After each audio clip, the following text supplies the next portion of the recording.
In the previous video, we saw how we can build a software product using the profession approach, and we saw the software development life cycle and the steps involved in it.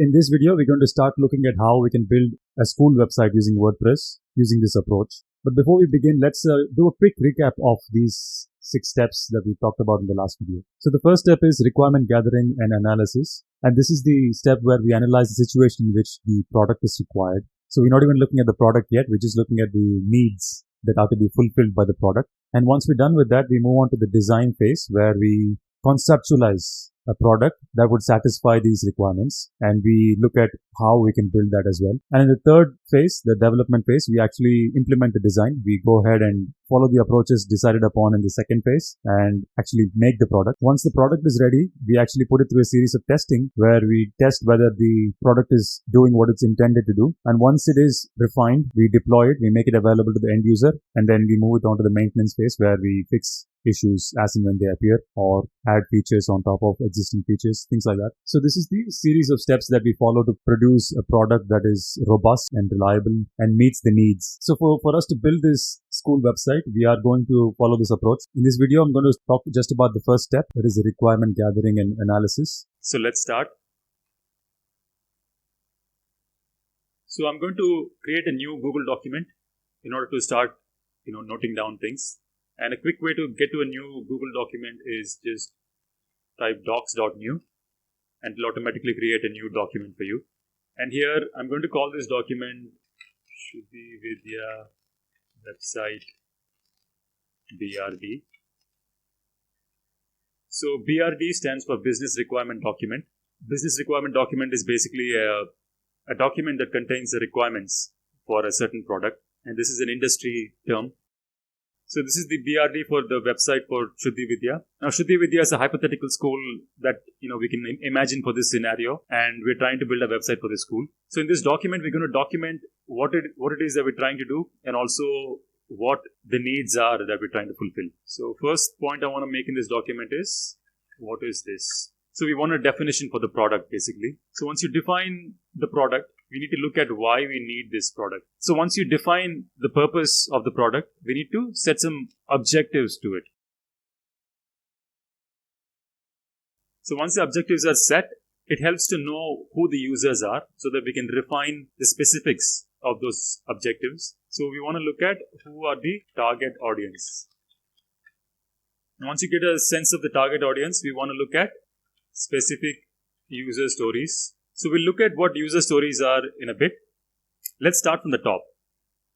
What is this?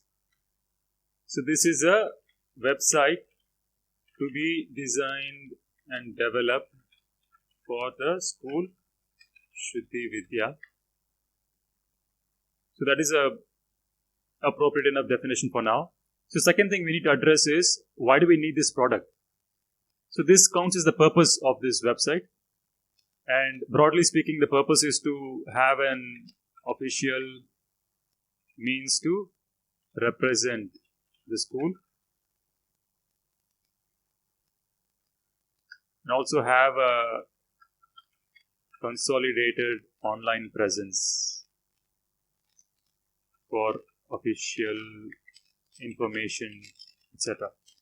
So this is a broad enough purpose for now.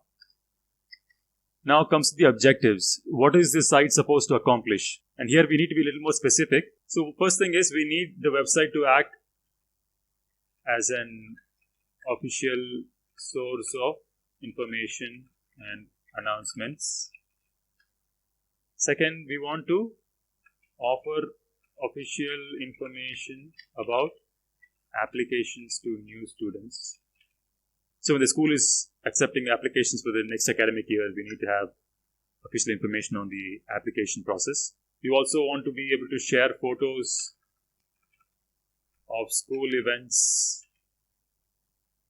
And we want to share information about academic timelines, like when the exams are, when the holidays are, things like that. And we also want the website to link social media presence to one consolidated place. So we may have a Facebook page or a Twitter page, and we want to have all of that linked onto one place. And we also want to offer some contact information to the administration.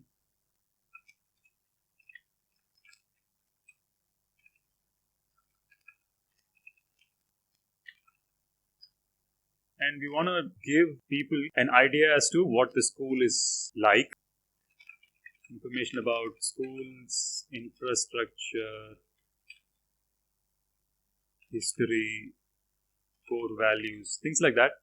So that somebody who's looking to get an understanding of what the school is like can look at the website and then have a clear impression as to what the school is actually like. So this counts as like a basic outline of what the objectives are. This may not be all of it, but it's a good starting point, which is what we want to aim for in the BRD. We want to aim for a good starting point, at least in this kind of a document where we are just creating a draft first. So once the objectives are done, we're going to look at the target audience. I'm just going to list the potential users for this website. So it's going to be students.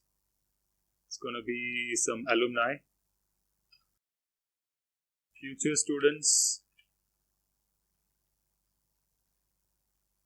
parents, staff, teachers, general public, school administration. I think that's a good list of potential users for the website. So let's come to what the user stories are. It's a term that you'll hear a lot when you're trying to design a software in the software industry. This typically applies for a application or something like that, some complex application where there are multiple people using the application and they each have a role, and based on their role, they should be able to do certain things. Here also we have some roles. For example, we have the role of the school administration, and we have this role of let's say teachers,